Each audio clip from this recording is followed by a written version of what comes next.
Nós estamos começando mais um episódio do podcast Pod Steiner. Hoje o professor Christian e eu, professora Bárbara, estamos muito honrados de estarmos na presença não só dos nossos queridos alunos e alunas dos 11º e 12º anos da Escola Rudolf Steiner, mas também principalmente na presença de Jamil Chad. Muito obrigada, Jamil, por estar aqui hoje. E nós já gostaríamos de começar pedindo para que você se apresente não só para os ouvintes, mas para os alunos e alunas que estão aqui. O que você gostaria de falar sobre você mais especificamente antes da gente começar a nossa conversa?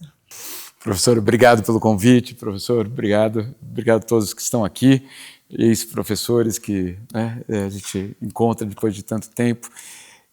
Olha, eu me apresento da seguinte forma, vocês alunos. Eu passei dos 3 anos de idade aos 18 nessa escola. Dos 3 aos 18, ou seja, são 15 anos nessa escola.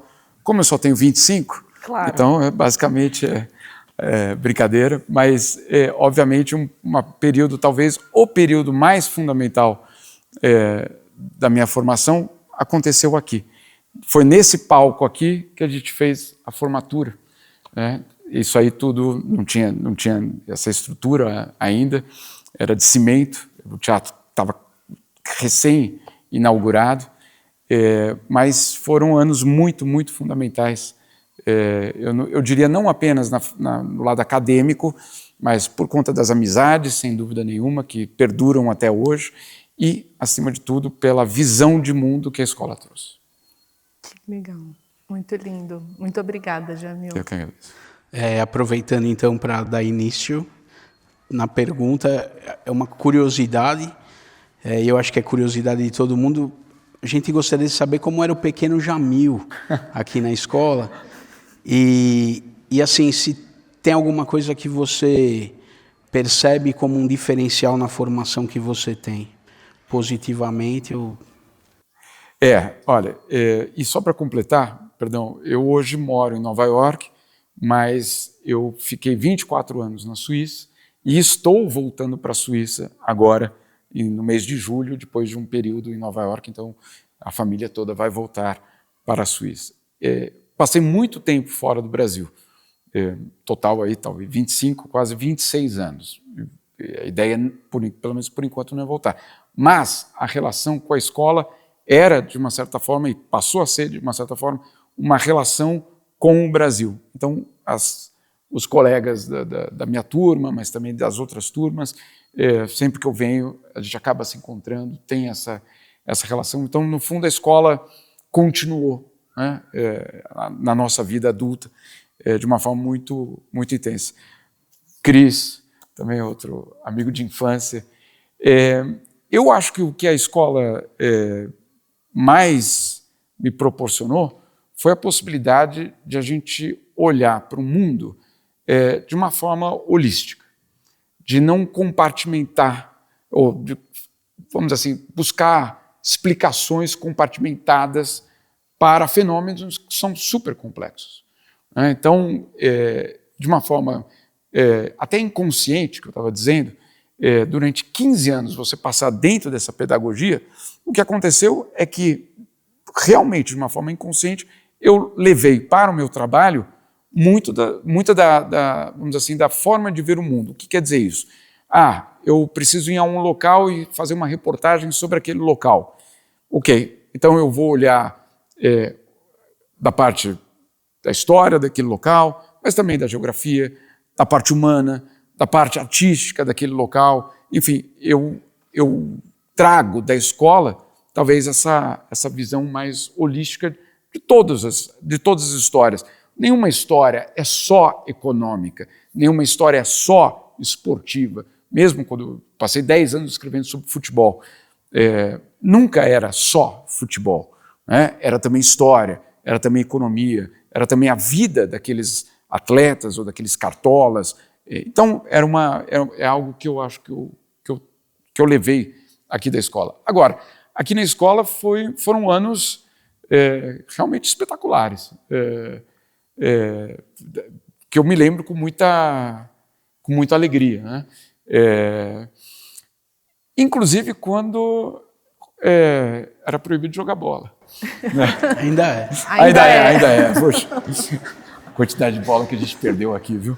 Enfim, mas eu digo, até isso ficou uma memória muito, muito bonita de toda a tentativa que a gente fazia de jogar futebol com bola de basquete antes que o professor chegasse, entendeu? Enfim, mas até isso chegou a ser divertido. Agora, tem uma coisa que na escola foi muito sólida, e eu acho que por isso as amizades continuaram depois, é porque tinha muita coisa em conjunto.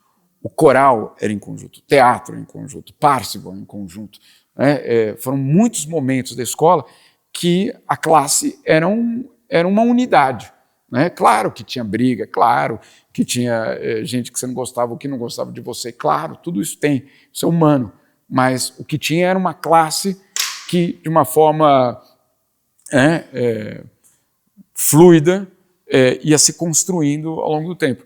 E os alunos vão perceber que mesmo nós agora com 50 anos, quando a gente conversa com outro colega que era da classe, é impressionante como nós somos exatamente as mesmas pessoas que nós éramos quando a gente tinha 15, 16, 17 anos. Muda, obviamente, um está com alguma falta de cabelo, outro está com o óculos cada vez com a lente maior, etc. Tudo isso vai mudando com as profissões completamente diferentes, mas quando a gente olha olho no olho, é impressionante como somos exatamente as mesmas pessoas daquele colegial, principalmente do colegial.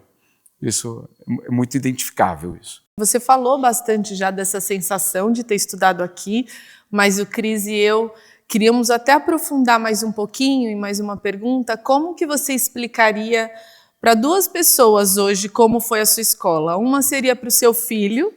Como que você explicaria para ele, olha, a minha escola era assim? E como que você explicaria para alguém, um curioso, assim, que descobriu que você estudou na escola Waldorf, Rudolf Steiner, como que era essa escola? Que palavras você escolheria? Eu acho que para quem não conhece a escola e que tenta entender, ou me pergunta, isso já aconteceu várias vezes, inclusive, eu sempre digo que é uma escola não convencional para o mundo não convencional. Né? Quem tenta simplificar o mundo, quem tenta achar que tudo tem regra, que isso acontece porque aquela coisa, então é assim, e portanto o resultado disso vai ser tal, não entende a complexidade nem da vida humana e nem da política internacional, da sociedade, dessa transformação que a gente está vivendo. Então, não existem regras absolutas na sociedade. Né? A gente pode até querer que elas existam, mas não ter a flexibilidade de entender que elas são complexas é o que deixa muita gente muito frustrado. Né? E muitas das crises pessoais, inclusive profissionais, é quando uma pessoa se vê amarrada numa lógica até cartesiana, fechada, que não permite que a pessoa possa olhar para além daquelas possibilidades. A escola não convencional, ao meu ver, prepara para um mundo não convencional, porque a convenção ela simplesmente não existe. Eu acho que assim que eu tento explicar para uma pessoa de fora. Para os meus filhos, que já perguntaram também várias vezes, a primeira coisa que eu digo é que vocês não poderiam jogar bola. Não, brincadeira. Não, mas vocês viram que isso ficou muito marcado, né? Então, não, mas é uma brincadeira isso. Eu explico para eles sempre que era uma escola que tentava ensinar para a gente a ver um mundo com um aspecto no centro, o ser humano. Né? Então, o ser humano está no centro da escola aqui. Eu tento explicar para eles que todos os trabalhos, todas as artes, mesmo as matérias, traziam sempre para a questão do ser humano, para a questão, obviamente, da complexidade nossa também. quando eu explico para eles isso, eles ficam meio perdidos, né? Mas enfim, mas eu sinto, por exemplo, eu vejo que eles são muito pressionados, eles estudam em colégios, vamos assim, tradicionais, né? Tanto na Suíça como em Nova York. E aí eles têm ditado, eles têm prova. Eu me lembro, perdão, vou contar uma historinha aqui rápido, meu filho mais velho, que hoje tem 13, quando ele passou do jardim de infância para a escola, para o primeiro ano da escola. E na primeira semana ele teve uma prova. E eu lembro a tensão dele. E eu lembro de pensar, para quê? Como é que alguém pode dar uma prova para um moleque de 7 anos de idade que nem sabe, que nem entende o que é uma prova, né? E ele já ficou tenso na primeira semana do primeiro ano. Então não precisa prova até o final? Claro que precisa. Claro que o mundo vai te exigir provas. Exige todos os dias provas nossas. Todos os dias. Eu brinco, eu faço 3 ou 4 provas por dia, né, que são as redações, que são os meus textos.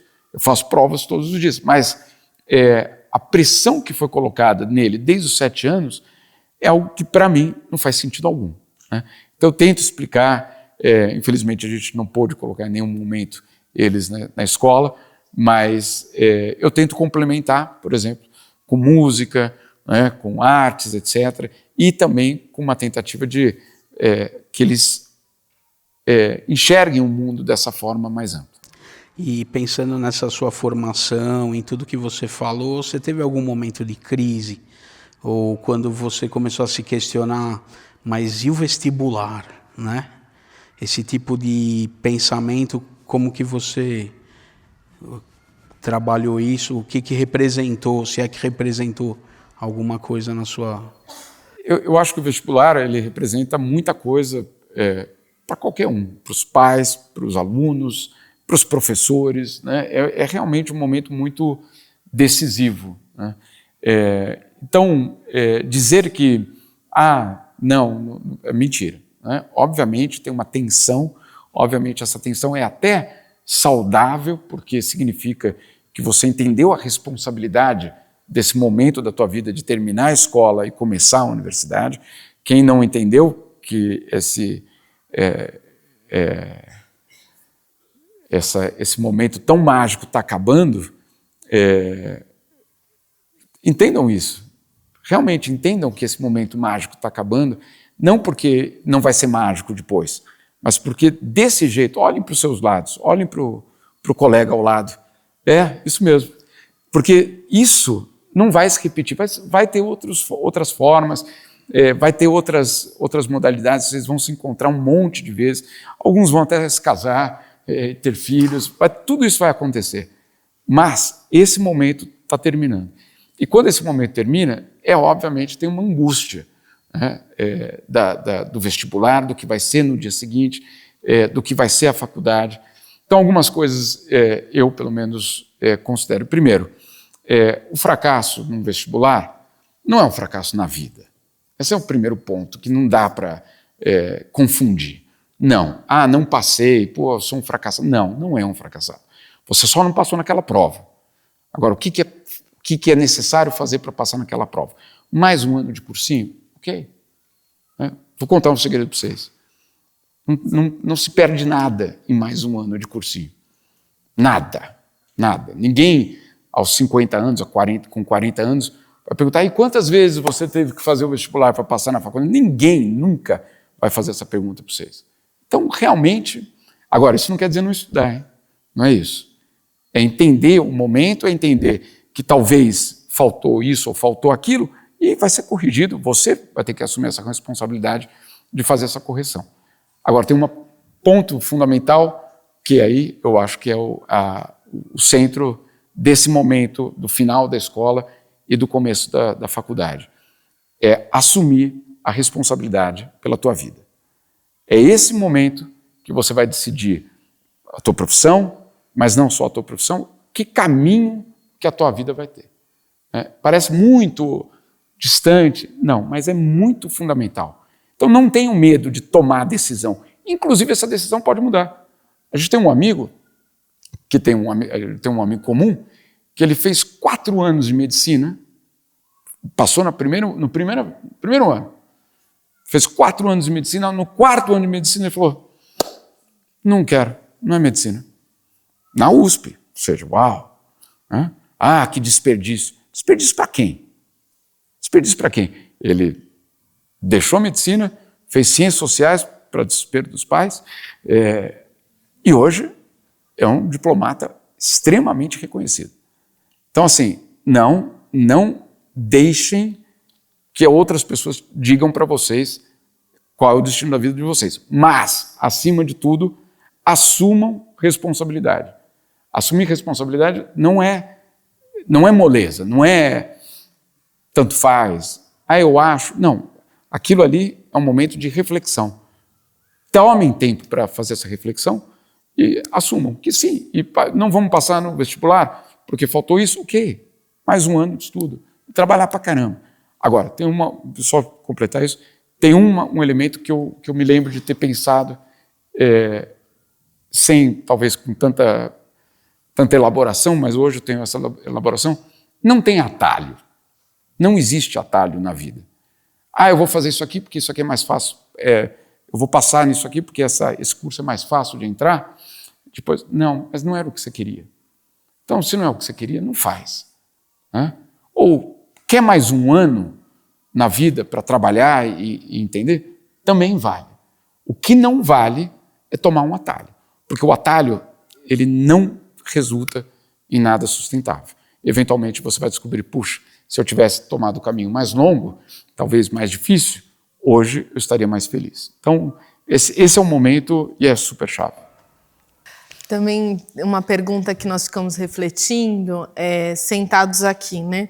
Esses 2 ofícios principais que a gente começou a falar um pouco, que tem a ver com jornalismo e com ser professor, muitas vezes nós nos deparamos numa encruzilhada que ou os alunos nos apresentam ou os leitores também, né, nos apresentam, que é quando a gente está trazendo informação, revelando muitas coisas, aquilo que está velado, ou revelando de fato, né, novamente, hoje em dia vem muitas perguntas do tipo, mas ainda há esperança? Porque numa aula de história, numa aula de filosofia, numa matéria jornalística, muitas vezes se trata de olhar o mundo como ele é. Né? Então, vira e mexe, a gente se depara com o olhar de alguém falando, mas e aí? Se todos os caminhos já foram trilhados, qual é o caminho a trilhar agora? Se já tentaram várias vezes fazer essa revolução e não conseguiram, então não tem mais jeito. Aquela sensação que quando a verdade chega, ela causa uma espécie de solidão, né, e uma perda de esperança momentânea, muitas vezes, que a gente assiste nos olhos deles e delas e nos olhos de quem a gente conversa numa palestra, numa matéria que você vai escrever, né, e etc. O que você faz diante disso? Eu estou aqui pressupondo que você sente isso, eu imagino que você sinta. Que caminho que você geralmente toma? O que dizer diante desse momento, dessa brecha de será que há esperança ou não?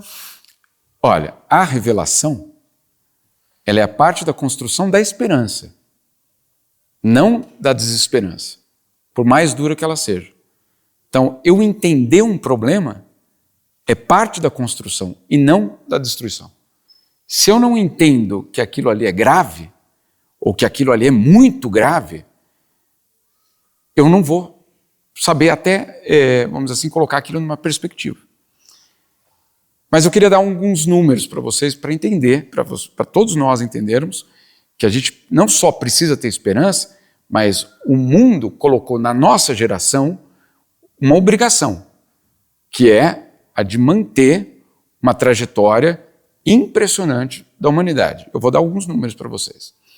Em 1900, de cada 10 pessoas, 8 eram analfabetas. Em 1900, de cada 10, 8 eram analfabetas. Hoje, de cada 10 pessoas no mundo, 2 são analfabetas. Isso é uma realidade, isso é um fato. Um outro fato, Em 1900, a expectativa média de vida era de 47 anos de idade. Em 1900, a expectativa de vida era de 47 anos de idade. Em 2020, que é o último dado global, era de 77 anos. Isso foi porque inventaram o remédio X. Isso é porque agora tem antibiótico. Claro que é por isso. Mas tem uma outra história por trás disso. Porque você pode ter criado um cientista num país rico, pode ter criado um antibiótico. Mas se aquele antibiótico só circulou entre os ricos, a expectativa de vida não mudou no mundo, mudou para aquele grupinho. Então, por que a expectativa média no mundo aumentou para mais de 70 anos, 100 anos depois de ela ter sido de 47 anos? Por um aspecto fundamental: direitos humanos. O direito a você ter direitos. Essa palavra é muito complicada, né? Atualmente, no Brasil, não. Acesso a remédio é um direito. Acesso à educação é um direito. Acesso à segurança é um direito. Então, o que aconteceu no século XX foi absolutamente revolucionário. Mas não foi o antibiótico. Foi a ação humana política de transformar aquele antibiótico em acesso. Isso foi revolucionário. Então, vocês estão falando em revolução? Que revolução funcionou? Todas elas tiveram um papelzinho em algum lugar fazendo isso, essa transformação. Um outro exemplo para vocês. Que dia... Bom, agora tem futebol todos os dias. Mas qual a rodada do Campeonato Brasileiro? Não é no fim de semana? Normalmente sim. Por que é no fim de semana jogos de futebol? Agora tem quarta-feira, agora tem terça-feira, etc. Mas originalmente era no sábado e no domingo. Porque eram os dias que tinham sido estabelecidos na Revolução Industrial para que o trabalhador pudesse descansar. Antes não existia. Então, o futebol do fim de semana é uma conquista de direitos humanos. O fim de semana é uma conquista. Férias é uma conquista. 13º salário é uma conquista. Para tudo isso, teve gente que morreu. Para tudo isso, teve alguma revolução sangrenta. Para tudo isso, alguém foi preso. Para tudo isso, algum jornalista foi censurado. Em todos os momentos da história, todos os avanços que hoje nós temos e achamos que é uma garantia, em todos eles houve uma revolução. Algum lugar, de alguma forma. Nossa geração está sendo exigida a defender uma outra revolução, que é a da democracia. A nossa geração, talvez, a gente nasceu com uma impressão de que a democracia vinha na certidão de nascimento. Que eu nasci em democracia, isso é uma garantia. Eu vivo hoje num país, nos Estados Unidos, onde essa garantia não existe mais. E vocês vivem num país em que a democracia foi ameaçada várias vezes nesses últimos anos. Então, cabe a nós fazer essa revolução. Então vou sair na rua, Não é só isso. Isso também é importante. A rua também é importante.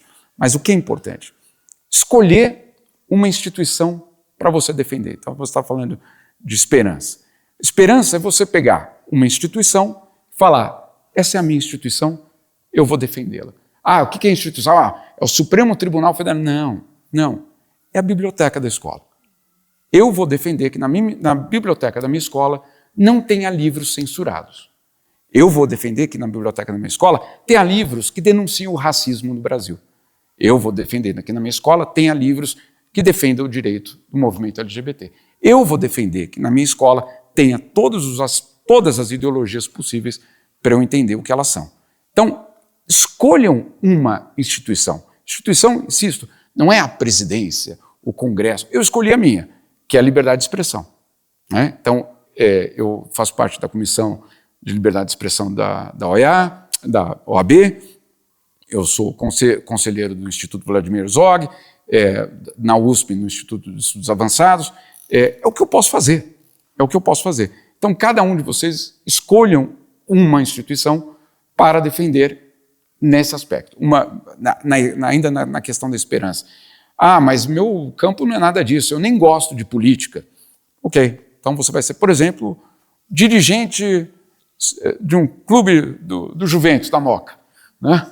Vamos lá, eu sou dirigente do Juventus. Ok, faça que aquele clube respeite a diversidade, que ele olhe para o time feminino de uma forma digna, que ele construa com o seu bairro uma relação de proximidade e de acolhimento, que no muro do teu clube não tenha mendigos passando fome. Pronto. Essa é a revolução. Essa é a parte da esperança. É ali que você vai fazer a diferença. Ah, mas isso é uma questão política. Não é. Ou, invertendo a pergunta, tudo é política.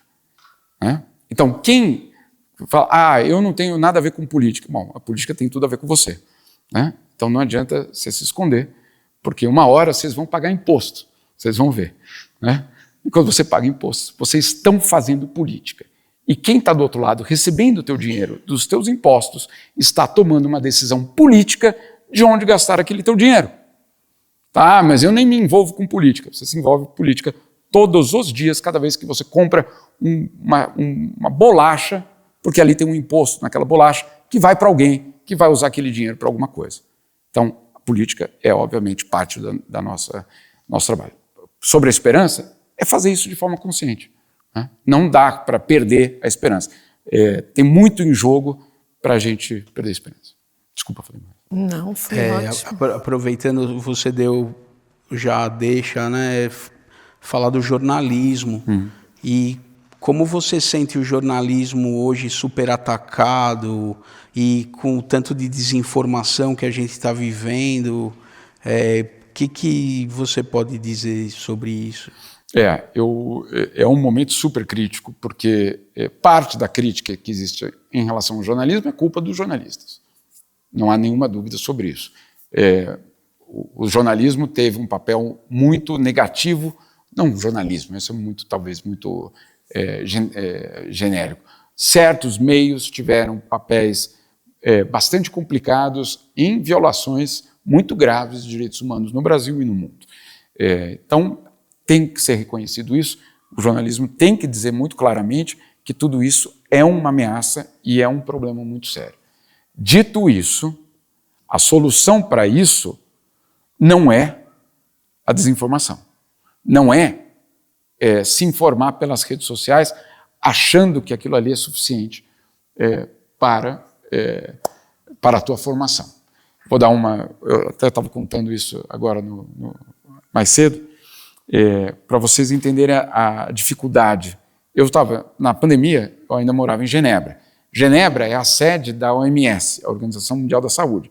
Aquela que mandou tomar vacina, aquela que mandou colocar máscara, aquela que mandou fazer distanciamento social. Né? Então, uma entidade muito atacada, foi muito atacada. Eu, no meio da pandemia, tenho certeza que foi um erro, eu fui colocado num grupo de WhatsApp de ultramilionários de São Paulo. Acho que é porque eu moro na Suíça, eles pensaram, esse aí tem conta na Suíça. Né? Então, esqueceram que era jornalista, mas enfim.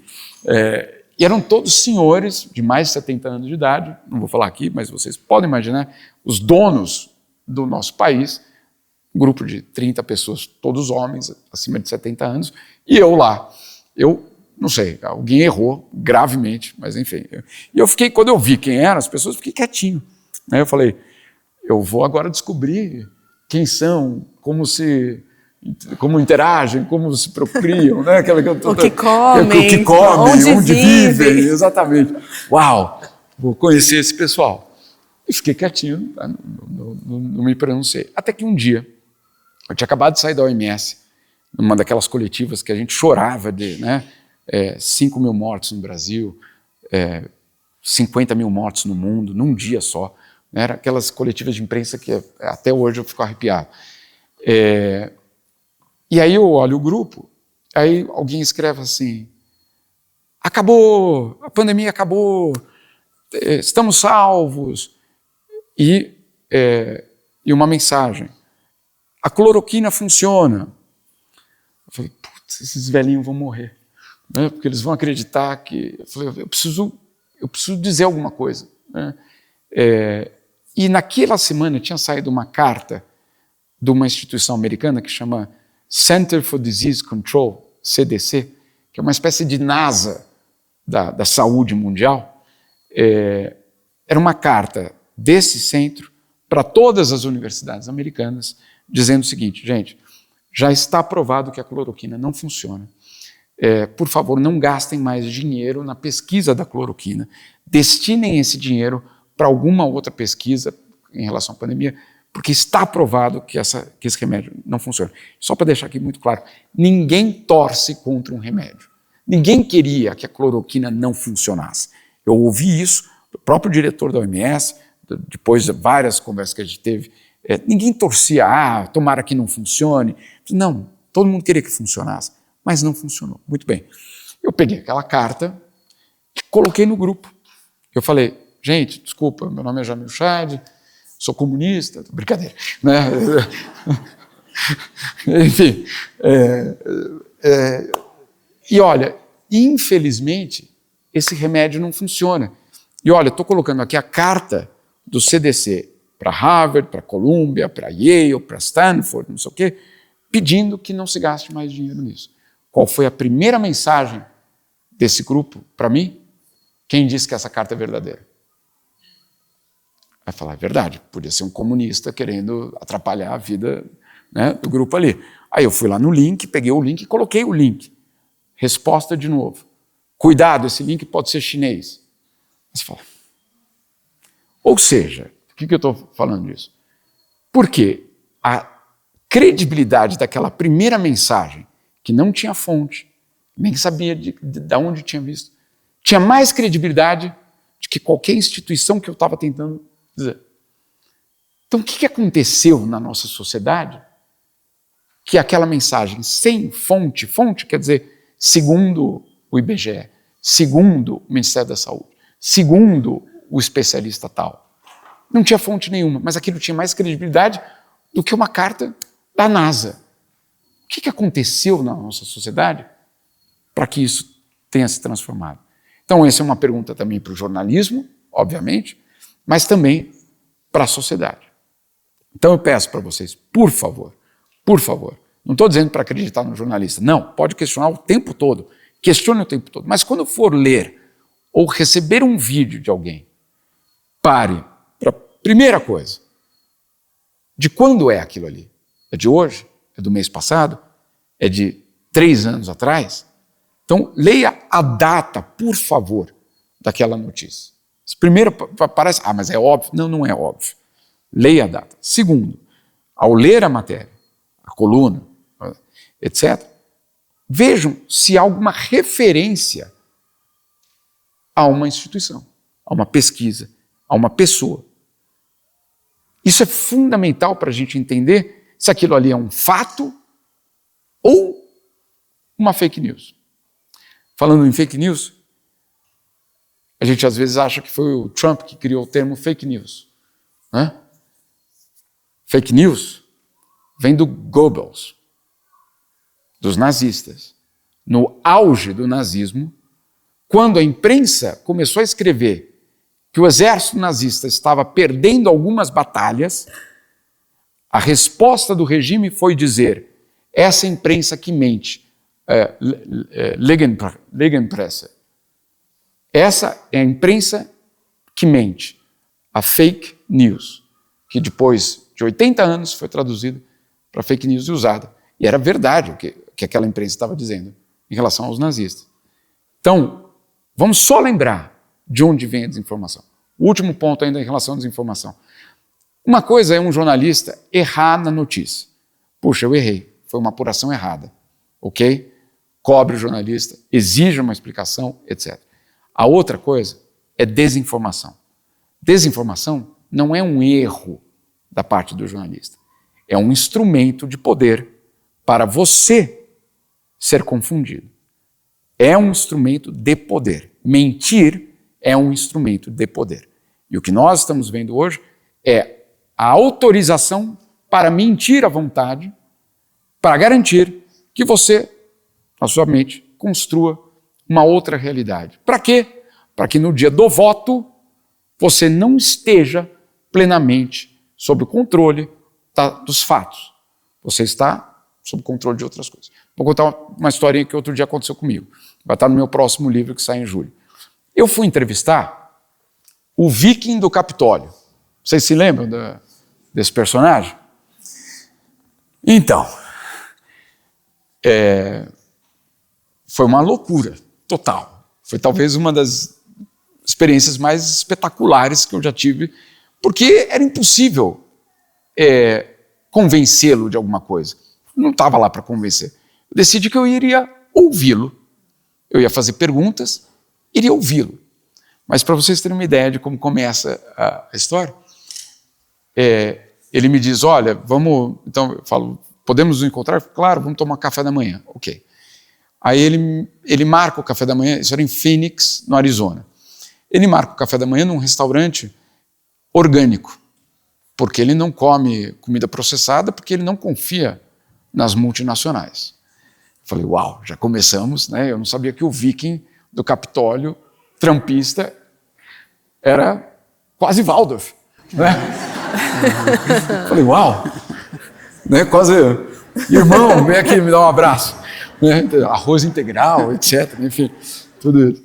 Aí a gente chega no restaurante, e ele já com todas as, né, o mal que faz a comida industrializada, o que é verdade, a gente senta, vem o cardápio, ele pega o cardápio, chama a garçonete e fala assim, você pode me provar que essa comida que vocês estão servindo é orgânica? A mulher fala, não, esse é um restaurante orgânico. Não, eu quero a prova que é orgânico. Ela falou, não, é chancelado. Você não pode, nos Estados Unidos, ter um restaurante que fala que é orgânico sem a chancela. Não, mas eu quero a prova. Ela falou, que prova? Ela falou, então não vou comer nada. Aí ele não comeu nada, porque o restaurante orgânico não tinha prova de que a comida era orgânica. Eu falei, não, eu quero 2 ovos e eu estou bem com a garantia que ela está me dando. Ou seja, ele não confiava nem no restaurante que estava escrito que era orgânico, chancelado por eles mesmos. Eu falei, uau, essa entrevista vai ser espetacular, né? Aí eu perguntei para ele, por que ele invadiu o Capitólio? Ele falou, não, invadiu o Capitólio. Eu entrei para romper as linhas magnéticas que existem por baixo da terra e que estavam sendo corrompidas por pessoas que querem o nosso mal. Eu falei, uau. Então você não invadiu? Não, eu fui lá só romper essas linhas magnéticas. Falei, e por onde passam essas linhas magnéticas? Por Machu Picchu, pelo Capitólio, pelas pirâmides do Egito e por mais não sei aonde. Eu falei, uau. Você fala, que incrível, né? Vamos lá, conte-me mais. E foi assim o tempo todo. Foram 2 horas de conversa, alucinada. E aí eu perguntei para ele, e onde você se informa? Aí ele falou, como onde você me informa? Claro, nas redes sociais. Você fala, claro, óbvio. Claro. Então, entre outras coisas, ele falava, por exemplo, eu perguntei do Elon Musk se o Elon Musk não era nazista. Ele falou, de jeito nenhum, claro que não. Eu falei, bom, e quem são os nazistas, então, no governo? Ele falou, não tem. Os nazistas, depois da Segunda Guerra Mundial, foram se esconder na Antártica. Eu falei, uau, na Antártica? Eu pensei, será que são os pinguins de hoje? Como é que funciona isso? Então, assim, é uma alucinação total. E até no livro, que vocês vão ver, o título desse capítulo chama Orgânico. Realmente, talvez ele é o modelo mais bem acabado do resultado da desinformação. Ele realmente acreditava naquilo tudo. Ele realmente não era uma manipulação para ter... Ele realmente acreditava em tudo aquilo. E eu realmente vi o poder da desinformação. Quando você corrompe o fato de uma maneira tão profunda que aquela pessoa na tua frente, eu quase fui dar um abraço nele, né? Falei, cara, coitado. Né? E aí tem toda uma história muito impressionante, que então ele é preso, aí o Donald Trump dá uma anistia a ele, e aí no momento que ele recebe a anistia, não sei se vocês estão entendendo a palavra, quando a anistia é dada a esse grupo, a primeira coisa que ele escreve: vou comprar uma arma. Então, ele agora vai pacificar o país. Não, não vai pacificar o país. Então, é muito perigoso esse momento que nós estamos vivendo. A desinformação é dramática, inclusive, em corromper até a compreensão. Então, eu peço, imploro para vocês, não é acreditar no jornalista, é ler com um senso crítico, inclusive nas redes sociais. Tudo é ler de forma... Não é, insisto, não é acreditar no jornalismo. Agora, é pensar e refletir antes de compartilhar qualquer coisa, pensar, será que isso é verdade? Será que essa foto é verdade? Questionar tudo o tempo todo. Talvez a realidade esteja tão absurda que... Isso, também tem isso. Também tem isso. Eu estou aqui de olho no nosso tempo, eu acho que ainda dá tempo da gente fazer mais 2 perguntas, antes de abrir também a possibilidade que eles façam. Não, imagina. Você quer, Cris, por favor? Queria mandar... se você gostaria de mandar um recado para sua professora Ederli, de História, que falava tão bem do Jamil. A Ederli foi uma das pessoas que ensinou a história com o ser humano no centro. Que ela não contava os processos, as datas. Eu vejo hoje, por exemplo, me dá muita pena, eu vejo o meu caçula decorando as datas da Revolução Francesa. Tanto faz a data da Revolução Francesa, cara. Ou tanto faz... não é que tanto faz, não. Depois você vai cair na prova e você fala, aquele cara falou que tanto faz. Não, não tanto faz, tá? Não é verdade. Mas é muito mais do que isso. Uma data, ela só serve como uma referência de um processo político, humano, cultural. Então, ela fez esse trabalho com a gente, eu acho que todo mundo que passou por ela teve isso muito claro, que tudo era um processo, e esse processo cultural era político, etc. E com aquela energia dela, ficava muito claro. Então, um agradecimento a ela, mas também a Joyce, a Dona Ivani e todos os professores que tiveram. Obrigado. Até o Paulo, que está mais jovem, até impressionante. Jamil, que pergunta você gostaria que te fizessem mais nessas situações? Não que a gente esteja te entrevistando, assim, mas em rodas de conversa que você pensa, puxa, essa é uma pergunta que eu adoraria falar sobre isso, ter uma oportunidade de dizer sobre isso. E não é um tema, às vezes, não é uma pergunta que é feita. Tem alguma coisa que te ocorre? Sim, por exemplo, como que é construída uma reportagem? Como que é feita uma reportagem? Porque muita gente... Primeiro, é a crítica que eu mais recebo, que é muito engraçado, porque se eu fosse somar tudo isso, eu estava milionário. Que todo mundo fala assim, quanto você recebeu por essa matéria? Aí você fala, pô, nada. Quer dizer, só o meu salário. Mas assim, se você, ou outra coisa que eu sempre recebo, sabemos quem paga o teu salário. Né? Eu também sei, é desse tamanho. Então, assim, tem uma percepção muito errada de como é o trabalho do jornalista. E quanto tempo leva para fazer uma matéria. Escrever é a parte mole da história. É a parte fácil da história. É a apuração, obter a informação, que às vezes leva muito tempo. Vou contar, perdão, tentar ser curto aqui. Tem uma vez que um cara me liga, eu estava procurando as contas do Ricardo Teixeira. Ricardo Teixeira, talvez os mais jovens não conheçam, era o presidente da CBF. Ele foi presidente da CBF, acho que 20 anos. E eu estava procurando as contas secretas do Ricardo Teixeira. Mas eram secretas, né? Enfim.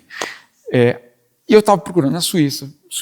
Eu tinha alguém, certa vez, tinha dito que era na Suíça. Um dia me liga uma pessoa muito próxima dele e me disse, você está procurando no lugar errado, Jamil. O Ricardo Teixeira tem contas em Andorra. Eu falei, puta, valeu, né? Espetacular. Aí no dia seguinte, o cara me liga, cadê a matéria? Eu falei, não, agora eu preciso apurar.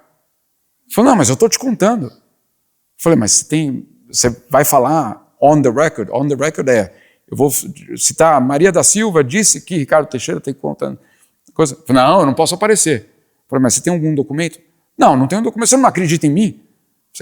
Claro que eu acredito em você, mas eu não posso publicar baseado na nossa amizade, porque eu vou ser processado amanhã por essa notícia.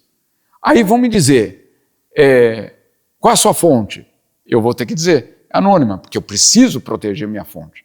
As fontes precisam ser protegidas o tempo todo. Eu não posso, na hora de um processo, dizer, foi ele que me disse. Não, eu não posso fazer isso.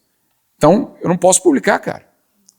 E o cara ficou super bravo comigo, parou de falar comigo, porque achou que eu tinha desconfiado dele. Eu falei, não, eu não estou desconfiando de você, mas eu preciso de uma prova sobre isso. E claro que eu passei a procurar a prova. Mas ele ficou injuriado, não teve mais relação. Quase não teve mais relação.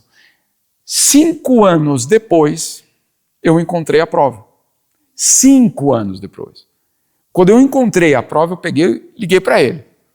Falei, cara, encontrei. Eu falei para você. Eu sei que você falou, mas agora a gente tem prova. Mas eu sempre falei, mas agora eu vou publicar, tem um documento, e se alguém me processar, eu tenho uma defesa. Claro que eu publiquei no dia seguinte, e claro que o processo nunca veio, porque aquela pessoa sabia que eu tinha uma prova. Então, quanto tempo leva para fazer uma matéria? Às vezes 5 anos. Né? Então, você pergunta o que gostaria de contar mais? Esse bastidor, esse trabalho que não é um trabalho que, inclusive, eu tenho a obrigação de ouvi-lo. Né? Então, com esse documento, o que eu fiz? Ligar para ele. Não depois que a matéria foi publicada, antes da matéria ser publicada. Ligar para aquele que você está acusando para confirmar ou não confirmar, ou ele ter a versão dele sobre aquela história. Vejam, quando vocês olham os youtubers aí da vida, os influencers, se eles ligam para aquela pessoa que eles acusam. Acho que não, né? Então aquilo não é jornalismo. Eu sou obrigado a ligar, a telefonar e dar o espaço para aquela pessoa. Se aquela pessoa não quiser falar, é outra história. Aí vai estar escrito na matéria, procurado, Ricardo Teixeira se recusou a falar. Ok, mas eu tenho a obrigação de procurar aquela pessoa. Então, desmontem um pouco os mitos que existem, às vezes atrás de matérias, de reportagens. Não estou dizendo que não existe problemas muito sérios. Existem. Mas desmontem um pouco a ideia de que isso é porque ele ganhou por fora, isso é porque ele é amigo de fulano, isso é porque a Globo é isso. Não. Isso é porque está sendo feito um trabalho jornalístico. Aí é um problema muito sério quando você desagrada. Mas eu desagrado todos os dias. Todos os dias. Eu sei que eu vou receber, outro dia, Eduardo Bolsonaro.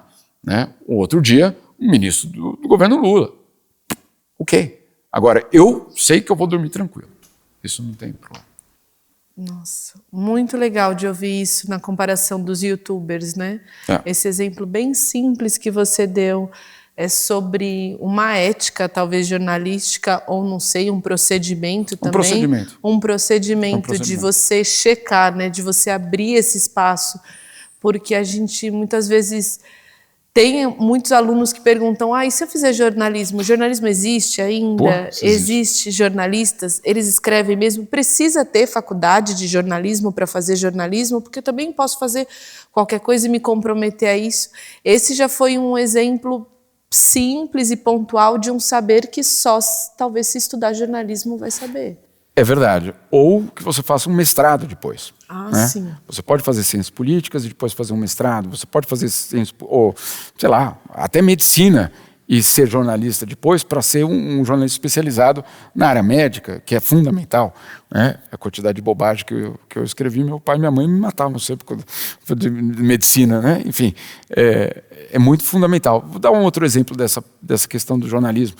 Eu estava morando na Suíça, ainda no auge da Lava Jato, eu recebo uma ligação de um cara que diz que ele tem uma informação em Nova York, para eu ir para Nova York, porque ele vai me arrumar aquela informação sobre o envolvimento eram 3 pessoas que não estavam nos nomes da Lava Jato, normalmente. Falei, puxa, mas como é que esses 3 nomes não saíram? Não, porque está num documento que ainda é secreto, mas eu tenho acesso. Se você vier aqui para Nova York, eu te dou esse documento. Liguei para o jornal, falei, olha, tem isso. Topa? Você vai para Nova? Vamos ver, o cara está dizendo que tem isso. E era muito grande a história, era muito importante. Tá bom, entrei no avião, fui para Nova York, marquei com ele.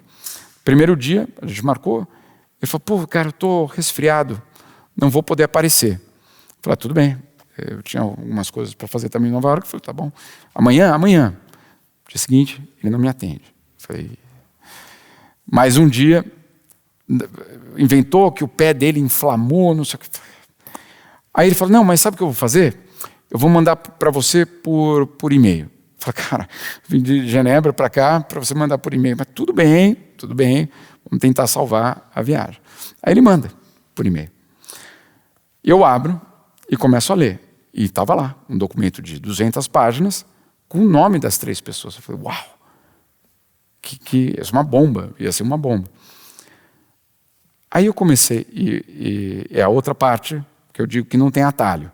Se o documento tem 200 páginas, leia as 200 páginas. Né? Não leia a introdução e a conclusão e achando que você soube o que está no documento. Você lê inteiro.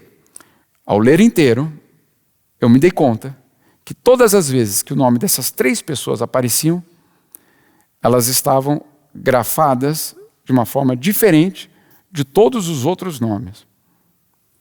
Eu falei, por que alguém redigiria toda vez que escrevesse Jamil, escreveria de um jeito, toda vez que escrevesse sobre o suspeito João, caixa mesmo, tá? Não é nos Estados Unidos, um documento oficial da Justiça, está sempre em tudo em letra maiúscula, o nome do acusado ou do suspeito.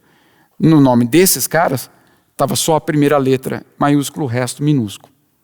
E só esses 3. Falei, será que esse documento é falso? Eu falei, eu preciso dele, o original. Aí eu fiquei insistindo com o cara, até que o cara, ele falava, mas você já tem, eu já mandei. Eu falei, não, eu quero ver o original dele. Não, ó, me deixa, você não pode me atender? Deixa na portaria, eu passo na portaria. Aí o cara sumiu.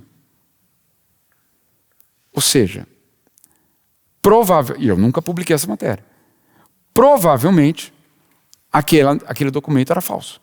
E eu ia cair. Se eu não tivesse refletido sobre a grafia do nome daquelas pessoas naquele texto. E, de fato, aquelas pessoas nunca apareceram, porque, de fato, não existia aquela história. Era algum infiltrado, alguém tentando colocar uma arapuca para mim. Então, insisto, será que um youtuber teria parado e lido as 200 páginas e visto se a letra era do mesmo tamanho ou se alguém inseriu ali? Então, isso é fundamental. Só uma última história ainda do jornalismo. Dilma. Enfim, complicadíssimo. Até no final, ela até conversa comigo super bem. Mas, enfim, não sei porquê. Eu estava em Davos, ela tinha feito um discurso no Fórum Econômico Mundial, eu acabei de trabalhar e fui para um bar. Eu estava com um colega de um outro jornal e a gente pediu uma cerveja. Sentou na mesinha ao nosso lado os pilotos do avião presidencial, que a gente conhece, porque 20 anos viajando com eles, você conhece os caras, você conhece os pilotos, você conhece todo mundo, segurança, não é? São sempre as mesmas pessoas. Dali, ela ia para Cuba. De Davos, ela ia para Cuba. Aí eu perguntei, puxa, de Davos para Cuba deve ser longe, hein? Aí o piloto fala, não, mas é que a gente vai passar o fim de semana em Portugal. Oi? Como assim passar o fim de semana em Portugal? E justamente na hora que ele me falou, o colega meu não estava na mesa. Eu falei, você tem certeza? Ele falou, claro, a gente vai passar em Portugal, ela vai passar o fim de semana em Portugal e depois que a gente vai para Cuba. Aí eu ligo para o meu chefe, falei, olha, não, a programação oficial é para Cuba. Eu falei, não pode ser. Aí eu ligo para o assessor de imprensa. Cara, para onde vai a presidenta amanhã? Para Cuba. O piloto me disse que ela vai passar um fim de semana em Portugal. E a assessoria me disse que ela vai para Cuba. Aí eu propus para o meu editor. Cara, vamos para Portugal? Vamos ver. Não vamos contar para ninguém. A cerveja não tinha chegado ainda. Eu deixei, fui para o hotel, fiz a mala, fiz o check-out. Não contei para o meu colega, porque ele é meu concorrente. Não contei, falei que está passando mal. Cara, Fui embora, peguei um trem de Davos para Zurique, comprei uma passagem aérea, voei para Lisboa, cheguei em Lisboa, falei, e agora? Não, para onde que ela vai? Entro num táxi, aí eu pergunto para o taxista, onde que ficam os presidentes quando eles vêm para cá? Aí o taxista foi genial, ele falou, quais? Os do mundo ou do Brasil? Eu falei, do Brasil. Eu falei, eles sempre ficam no hotel tal. Eu falei, vamos para lá. Aí eu chego no hotel tal, tá 2 seguranças que eu também conheci. Eu falei, vocês aqui, Segurança lá na porta do hotel. E eu ligando para o assessor, cara, que horas que sai o voo para Cuba? Tal hora. E é para Cuba mesmo? Jamil, é para Cuba, cara. Por que você pergunta? Tudo bem. Aí eu entro, vou na recepção do hotel e pergunto, eu sou brasileiro? A menina fala assim, fique tranquilo, os 54 quartos já estão preparados para a chegada da presidente. 54 quartos? Muito obrigado. Ela não perguntou quem eu era, ela achou que era alguém da delegação. Fui lá, escrevi a matéria inteira e falei, agora esperar que ela chegue. E a hora que o carro, ela chegou no aeroporto, a hora que o carro do comboio presidencial parou na porta, eu apertei o enter. Porque eu estava vendo ela. Eu apertei o enter. Dilma não está em Cuba, Dilma está em Portugal para passar o fim de semana. Vocês imaginam, para você ter ideia, a ministra de comunicação daquele momento caiu, foi demitida, por conta daquilo ali. Então, assim, insisto, eu precisei ver que ela estava ali para poder fazer isso. Senão, eu vou estar especulando. Foi um caos, Obviamente, ela tinha enganado, tinha mentido sobre o destino dela. Gravíssimo para qualquer autoridade, muito mais para um presidente. Então, jornalismo é isso. É checar, verificar. Agora, insisto, quando vocês assistam youtubers de vocês, ele sai daquela cadeira alguma vez na vida para apurar, para verificar informação? Se não, tenham pelo menos certa cautela. Desculpa, não conto uma história. Muito bom. Tem tempo. Agora seria liberar para eles, fazerem algumas perguntas. A não ser que você Por queira favor. fazer mais uma. Não, tem muitas. Sim, a gente tem uma lista Eu tô aqui. vendo. Mas talvez ver se alguém, se de repente não tiver primeiras perguntas, a gente faz, Cris? Eu ia comentar só que o jornalismo pode até mostrar que o Palmeiras tem Mundial. Mas Isso. só para lançar o programa, de sábado agora na Disney Plus, eu tenho um programa que eu participo, que eu, apesar de ser São Paulino, insisto que o Palmeiras tem Mundial. Tá? Meus amigos são paulinos estão todos bravos comigo atualmente, mas paciência. Então, algumas pessoas já levantaram a mão ali, não sei se... Pode falar pertinho do microfone. Agora foi. Eu estava falando que meu nome é Zizi, sou aluno do 12º ano B, e a minha pergunta é, nesse cenário onde a gente está vendo uma implementação da fake news como uma ferramenta no governo de nenhum outro país, a não ser dos Estados Unidos, e não só apenas, mas principalmente, também saindo do contexto do último governo do Bolsonaro e essas últimas eleições também pautadas no uso da fake news, eu queria perguntar como valorizar o jornalismo como uma ferramenta democrática num contexto que ele serve como uma forma de diplomacia, onde a diplomacia está cada vez mais deixando de existir. Tá. Pode ser um próximo? Isso. Oi, meu nome é Lara, eu sou do 12º ano A. Eu pensei em várias perguntas, mas no fim eu vou ter que fazer uma pergunta meio filosófica, tudo bem? Tá. Vamos ver se consigo. Você é jornalista, né? Então você, para escrever sobre pessoas, informar a gente, você quer ao mesmo tempo entender a gente, né? Para a gente se entender também. Então eu pensei numa pergunta que para mim também é algo que eu me pergunto o tempo todo, se o mal que a humanidade proporciona, ela vem de uma natureza nossa. E se isso é real ou se o mal é isso mesmo, enfim, não precisa focar muito nessa parte, senão a gente vai ficar meia hora aqui e tal. Enfim. Mas, ou se é isso de dizer que o mal vem da humanidade naturalmente, é só uma hipótese justamente para banalizar ele, usar como uma justificativa de banalizar o mal. Então, enfim, fazendo com que ele se potencialize, né, no caso, seja justificável aplicar o mal, porque é da nossa natureza. Enfim, é isso. Obrigada pela oportunidade, tudo foi muito legal. Eu vou lá atrás chorar agora, eu já volto. A gente distrai eles. Oi, Koda, eu também sou do 12 desse ano e é uma coisa que está me angustiando muito ultimamente, ver a onda de jovens conservadores que está crescendo muito rapidamente durante esses últimos anos. Onda de jovens conservadores. Ah, sim. E eu gostaria de saber qual que é a sua visão sobre esse fenômeno que está ocorrendo.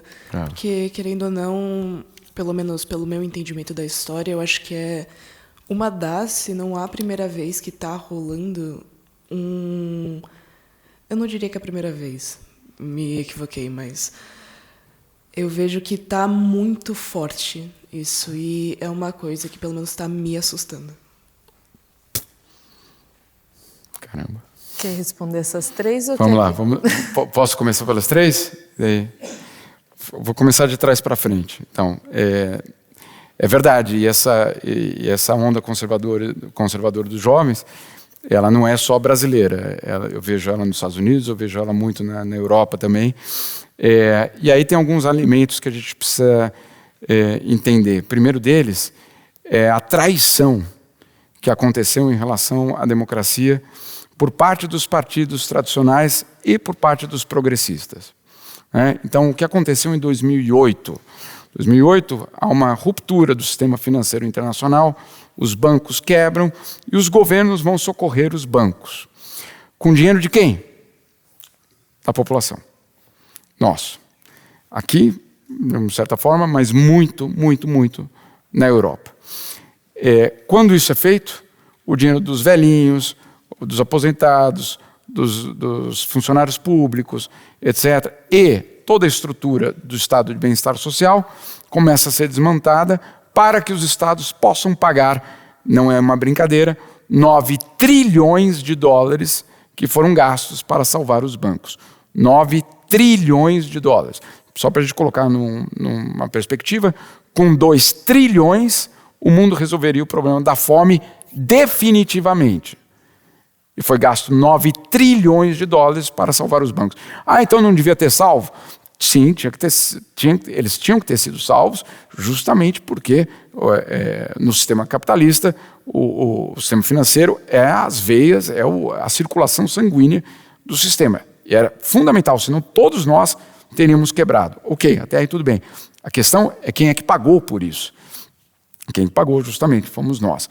Quando isso acontece, isso principalmente na Europa, tem uma enorme desilusão, um enorme sentimento de traição da população em relação aos partidos. Partido Socialista, Partido Democrata, Partido tal. Todos aqueles partidos que, apesar de dizerem que estão ao lado do povo, usaram o dinheiro do povo para salvar o sistema. Então, isso aconteceu. Isso não é uma mentira. E aí, o que nós vimos foi uma reação, de um lado, muito oportunista, da parte da extrema-direita, dizendo, viu esses políticos tradicionais? São todos corruptos, são todos contra vocês. Partido político não deveria nem existir. Meu partido é o meu país. Alguém já ouviu isso em algum lugar, né? E, portanto, o sistema político tem que ser deixado de lado. Eu sou a solução. Com qual solução? Ah, não, isso depois a gente vê. Eu sou a solução.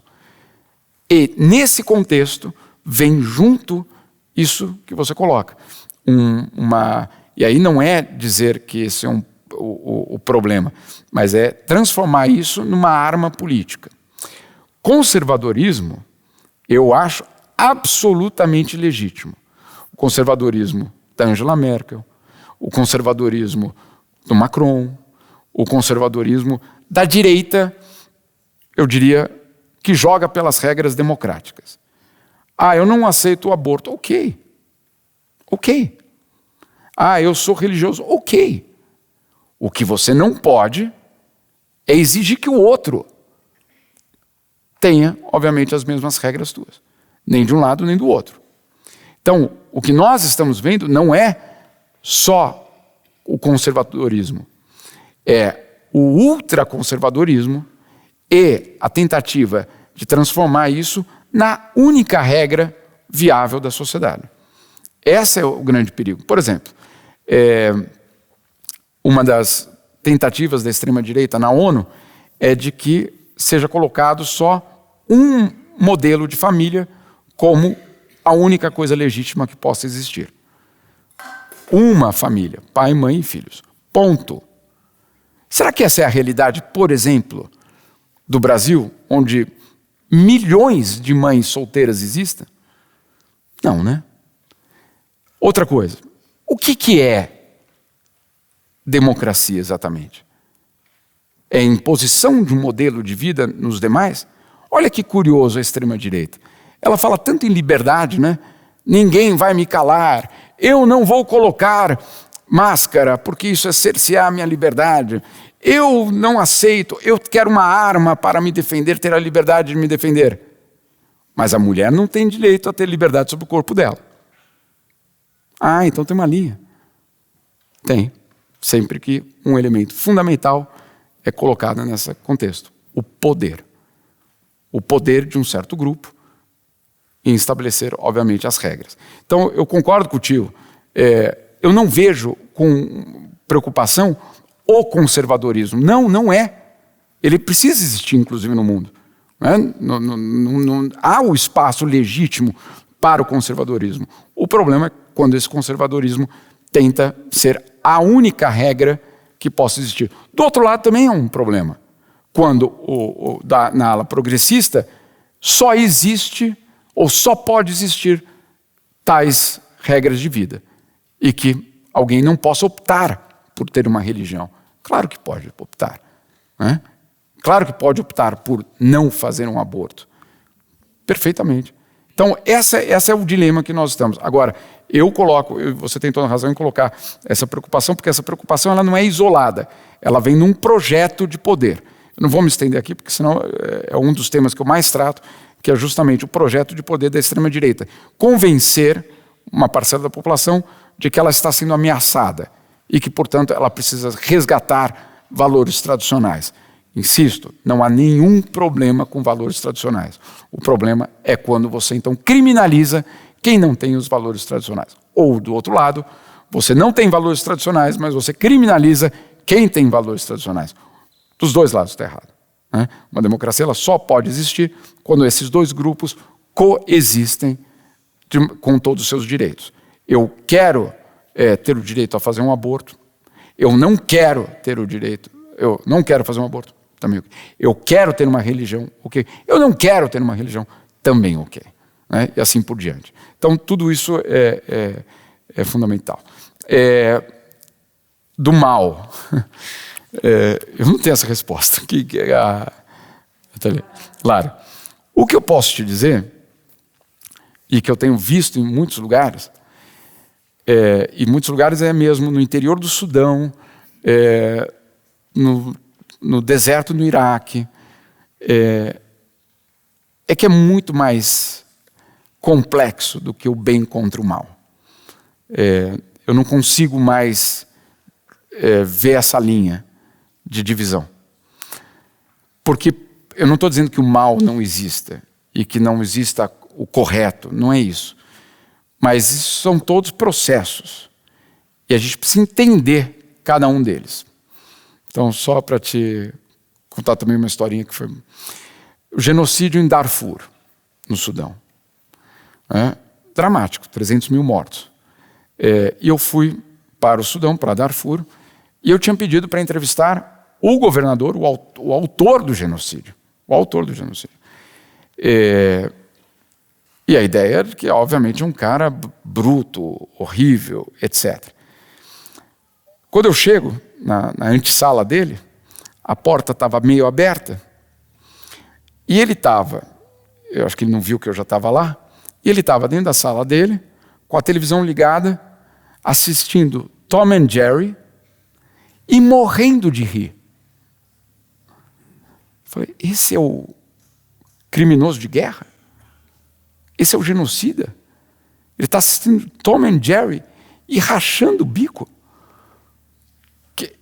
Ou seja, quem é essa pessoa? Ou será que ele é de uma infantilidade? Quem é? Aí quando ele sai, um cara super alto, turbante, etc. Tal. Quando ele sai, ele falou, olha, só aceitei dar a entrevista para você porque eu nunca tinha conhecido uma pessoa do país do Pelé. Eu falei, graças a Deus, Pelé, obrigado.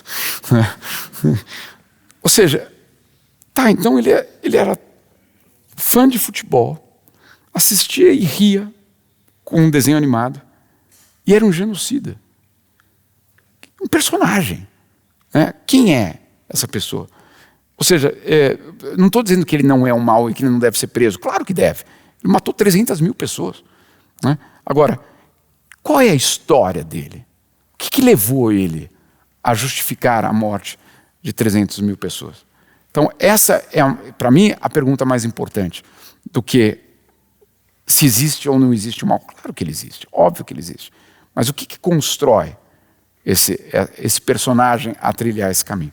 Vou te dar um outro exemplo. O genocídio em Ruanda. O genocídio em Ruanda foi entre dois grupos, quer dizer, um grupo contra uma etnia, que estavam na mesma classe. Era como se eu olhasse para a tua colega e ela vai ser, daqui a um mês, assassinada pelos teus pais. Foi isso que aconteceu. Como? Bom, a primeira coisa que foi feita é dizer que vocês não são iguais. Esse foi o primeiro passo. Anos antes do assassinato. Então, quando começa um genocídio? No primeiro disparo? Não. Na difusão do ódio. É ali que começa um genocídio. Quando você é convencida de que a tua melhor amiga é muito diferente de você porque ela usa um colar diferente. Ou porque o horário do jantar dela é diferente do teu. Ou porque o Deus que ela reza é outro. Mas ela é a tua amiga. Mas ela é diferente. E só para a gente colocar em números. Foi feito depois do genocídio de Ruanda. Ruanda, nos anos 90, só tinha um meio de comunicação, rádio. Era a única coisa que pegava. Ruanda é um país de colinas.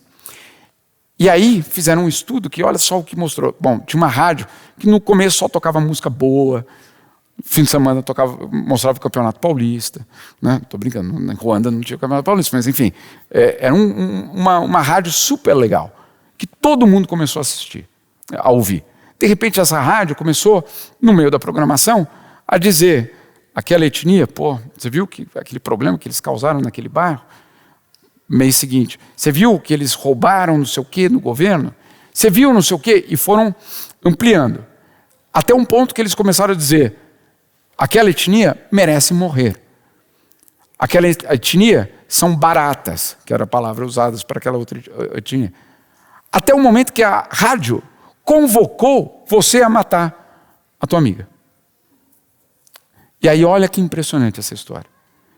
Aonde a rádio pegava no país, o genocídio foi absurdo. Aonde a rádio não pegava, não houve genocídio. Quem é o criminoso? É muito impressionante. Aonde está o mal nessa história? Naquela pessoa só? Ou na construção daquela divisão? Então isso é fundamental para contar a história do mal ou do bem, né? Então, eu não tenho a resposta, mas eu tenho pelo menos algumas histórias que eu sempre levo. Sobre o papel do jornalismo, tanto na diplomacia como na democracia, é fundamental. É fundamental para você poder decidir sobre quem você vai votar, né?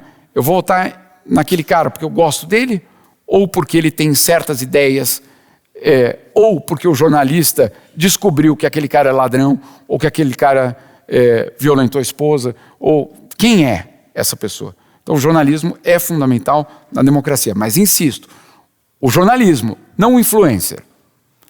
O influencer tem o seu papel, mas não chame nem o influencer, nem o youtuber de jornalista.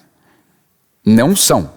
O jornalista é aquele que vai levar 5 anos para fazer uma matéria, se for necessário, mesmo que ele tenha ouvido essa história, né? Então, é fundamental entender essa divisão para a gente poder, pelo menos, trabalhar com ela. Desculpa eu sei que tem mais gente ali. Meu nome é Pedro, eu também sou do 12, e eu queria perguntar como que funciona o jornalismo em zonas de guerra, tendo em mente que, tipo assim, tá. Por exemplo, Israel tem matado sistematicamente os jornalistas que vêm do resto do mundo para a faixa de Gaza. Queria saber, talvez, das suas próprias experiências em zonas de guerra. Próximo. Bom dia, meu nome é Theo. A minha pergunta tem um pouco a ver com o que você falou a gente achar que o jornalismo está acabando. Você disse que você valoriza muito a escola e que valoriza muito ela focar no ser humano. Você acredita que, com a evolução da inteligência artificial e do banco de dados, o jornalismo pode estar sendo ameaçado, e dentro do jornalismo pode estar sendo ameaçado um dos principais direitos humanos, que é o ponto de vista e o senso crítico? Ótimo. Valeu. Super. Primeiramente, queria te agradecer. E eu queria perguntar, porque essa experiência como vida, eu sinto que o maior problema e a ferramenta mais poderosa para manipular um povo é a polarização, sabe? Que é onde eu vejo que gera mais ignorância e mais a sociedade fica mais suscetível a ser manipulada. E eu queria saber sua opinião sobre isso. Sua opinião sobre a polarização. Ótimo. Podemos fazer mais uma? Vamos. Eu sei que é um desafio para você. Não, vamos fazer. Boa tarde, Jamil. Meu nome é Bento, do 11. Complementando a última pergunta, em tempos onde a esquerda, a direita é muito polarizado, gostaria de saber como que a gente pode se informar de um jeito que a opinião política não seja afetada na notícia. Porque eu vejo onde muito a esquerda não gosta de ser refutada, a direita muitas vezes não quer ouvir a notícia por fontes de esquerda, fontes manipuladas pelo governo. Como que a gente pode fazer os lados se ouvirem para que o direito humano seja mais ouvido e a verdade tenha mais voz para falar nesse mundo, sem essa polarização e essa rivalização de um lado ou do outro? Super. Obrigado. Eu também gostaria de ser jornalista, então foi muito bom ouvir você aqui hoje. A gente tem mais alguma pergunta? Tem mais uma. Tá. Minha pergunta não tem muito a ver com o tema que está sendo discutido nesse momento agora, mas eu lembrei de quando você falou de quando você começou a filmar a Dilma, na hora que você viu ela, e de como são as consequências de quando você faz isso. Por exemplo, se alguém te ameaça de morte, como você sofre essas consequências. Certo. E quantas ameaças de morte você já teve, se você teve alguma?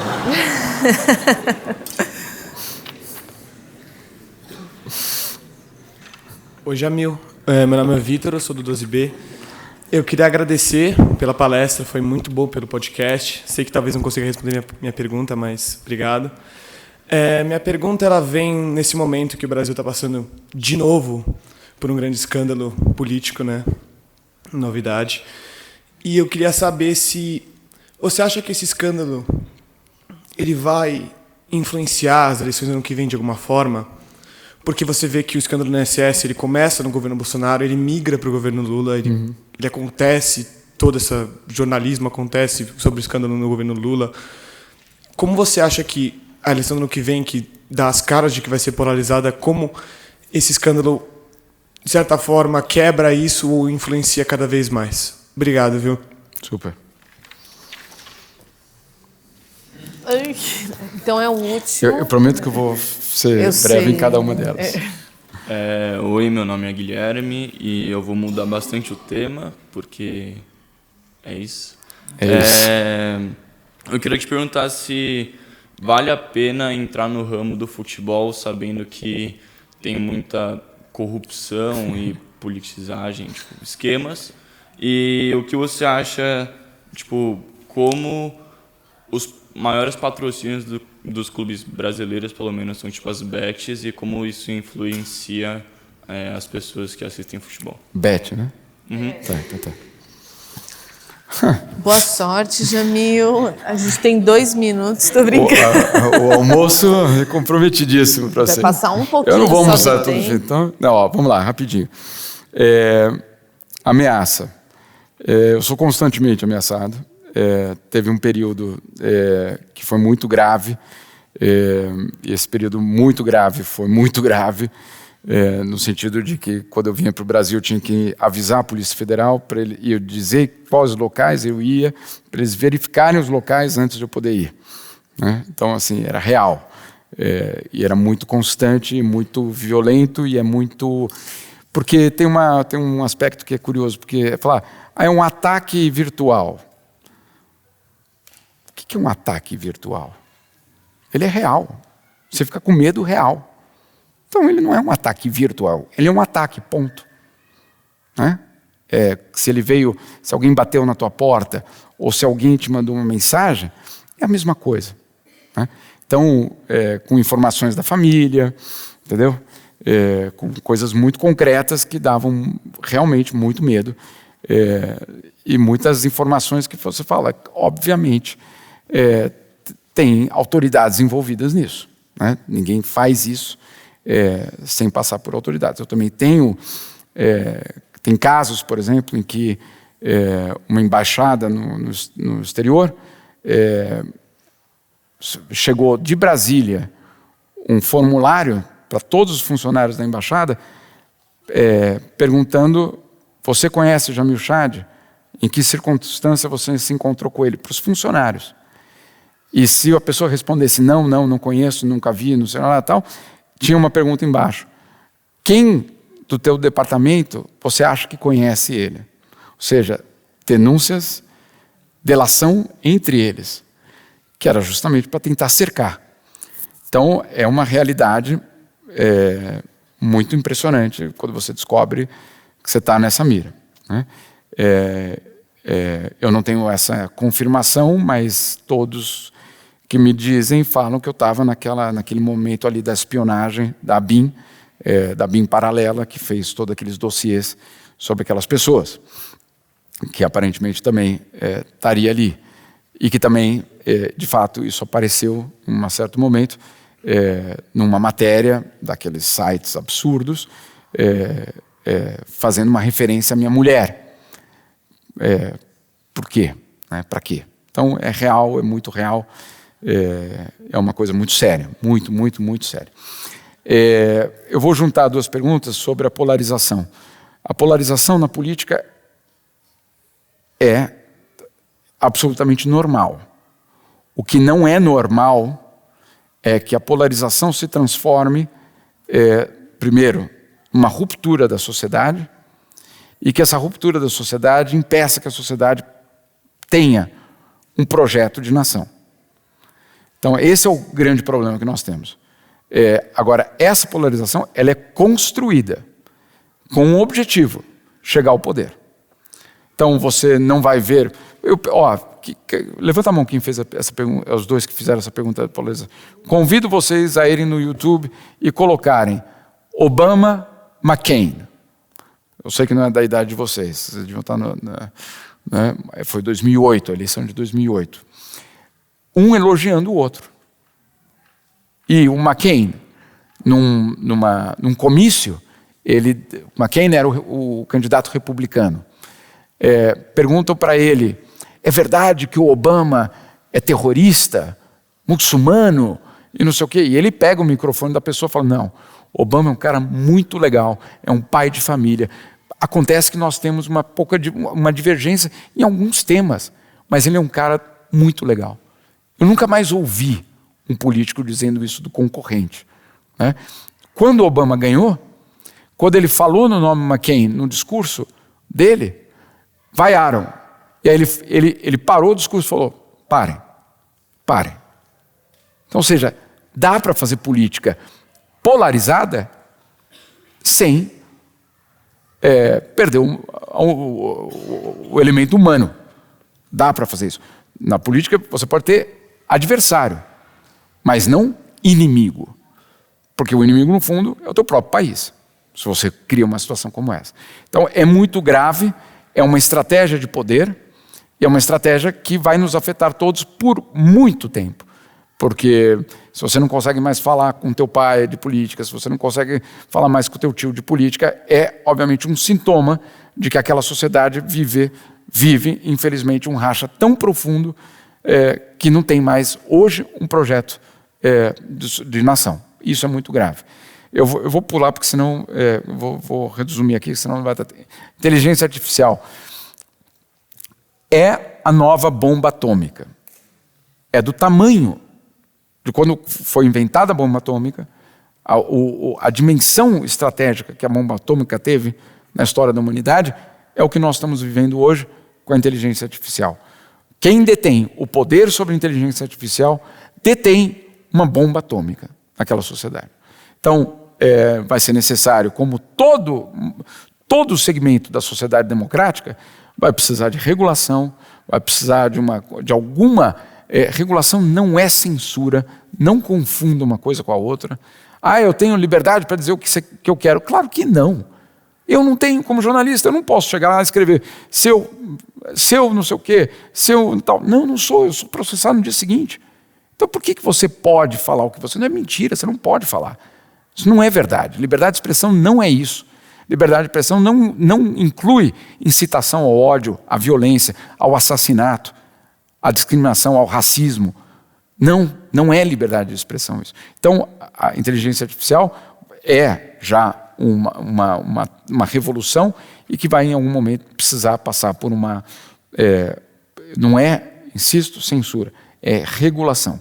Que ela sirva a humanidade, como aconteceu no caso da energia nuclear, que ela sirva a humanidade e que ela não destrua a humanidade. Energia nuclear, com a regulação da Agência Internacional de Energia Atômica, passou a ser usada na medicina, passou a ser usada para acender a luz de casa, em tantos outros elementos, para curar câncer, né? Tantos outros. Então, por que não também uma agência reguladora de inteligência artificial? Jornalismo em guerra. Para quem tem alguma ambição sobre isso, aviso já desde o início. Não é ir à guerra, jornalismo de guerra. Jornalismo de guerra começa anos antes, fazendo treinamento, entendendo quem é quem, sendo cauteloso. Por que também que morre hoje tanta gente em guerras, jornalistas? Não é só porque Israel está atacando. Israel também está atacando. Mas é porque tem muito aventureiro achando que basta ir para um cenário de guerra e que eu vou ser um correspondente de guerra. Não é assim que funciona, né? Você precisa ir com uma preparação. Existem preparações para, depois do jornalismo, você fazer isso. E isso também é extremamente arriscado e, ao mesmo tempo, muito importante. Uma guerra na qual não exista um jornalista ou um grupo de jornalistas reportando sobre ela, ela é, obviamente, algo muito grave, porque, óbvio, dos dois lados, a narrativa que vai ser construída, cada um vai fazer o que ela quiser dela. Sobre o INSS, etc., tem toda a razão. E tem um problema muito fundamental, que é a corrupção endêmica do nosso país. É endêmico. Não há outra palavra para descrever. Agora, dito isso,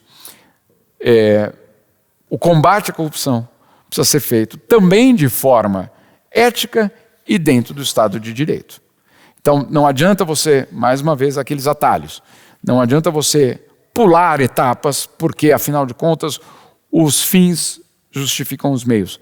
Não justificam os meios. Ah, mas você está defendendo o corrupto. Não. Eu estou defendendo o Estado de Direito. Eu estou defendendo a possibilidade da pessoa poder se defender e poder, obviamente, dizer que ela não fez aquilo ou que ela fez aquilo. E você não ter tribunais de exceção. Em toda ditadura, tem um elemento espetacular para eliminar a oposição. É acusar a oposição de corrupto. Então, ali você acaba com a oposição. Agora, dito isso, o Brasil é, infelizmente, uma das capitais mundiais do crime e da corrupção. E é impressionante como é apartidário, né, ou multipartidário. Não há nenhum tipo, eu diria, de linha que divide um grupo de outro. Já me ofereceram, né, propina para eu escrever isso ou para eu escrever aquilo. Várias vezes, não uma vez. E eu posso dizer para vocês, de todos os espectros ideológicos, da extrema esquerda à extrema direita, eu ganhei, ou quiseram me dar presente, dinheiro, etc. Um deles, acima do bem e do mal, chegou a me dizer, pode pedir o quanto você quiser. Né? Então, é real tudo isso. Né? Eu fico pensando, se falaram isso para mim, estão falando para outras pessoas também. Então, é muito real tudo isso que acontece. Só uma última, a corrupção nem sempre é um envelope com dinheiro. A corrupção é um favor. A corrupção é furar fila. A corrupção é alguém ser atendido na frente de todo mundo. Você fica com aquela dívida, com aquela instituição, com aquele partido ou com aquela pessoa. Só para completar, e aí eu acho que... futebol ainda. Eu preciso, de vez em quando, fazer passaporte para os meus filhos no consulado do Brasil em Genebra ou em Nova York, etc. Todo mundo naquele consulado me conhece. Bastava eu falar, fulano, arruma lá um passaporte. Mas eu não posso me dar o direito de fazer nenhum pedido para ninguém. Porque o dia que eu descobrir que você tem uma conta secreta, eu vou ter que escrever sobre você. E aí, mas quando você precisava, você veio pedir para furar a fila. Então não é o envelope o problema. É toda a nossa estrutura que é baseada no favorzinho, não sei o quê, na acomodação. Mas isso é da vida. Pode ser. Mas cuidado quando a gente denuncia a corrupção e a gente livra os filhos do exército, porque você é amigo do general ou do coronel tal, que isso também é corrupção. Então, ela é endêmica no nosso país, infelizmente. E para o futebol, meu filho faz essa mesma pergunta. Pô, papai, você fica escrevendo sobre corrupção no futebol, e agora? Como é que eu vou trabalhar no futebol? Eu digo para ele sempre, a gente precisa ocupar esse espaço e não deixar esse espaço para os corruptos. Né? Então, qual é o que eu digo sempre? Assumam as suas responsabilidades na biblioteca da escola, na associação de bairro, no teu time de futebol. Assumam as suas responsabilidades para defender dignidade e democracia. Cada um fazendo isso, no futebol ou em qualquer um dos setores, vai dar certo. Obrigado.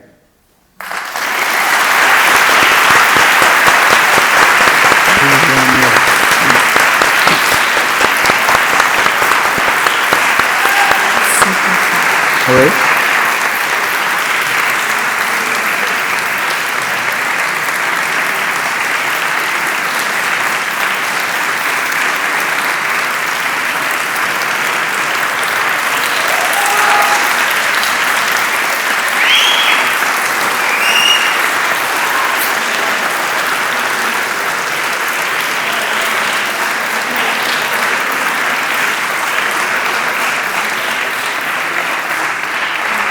Querido Jamil, foi um prazer enorme ouvi-lo, em nome da escola, dos professores, alunos, funcionários, de todos que estão acompanhando e vão acompanhar.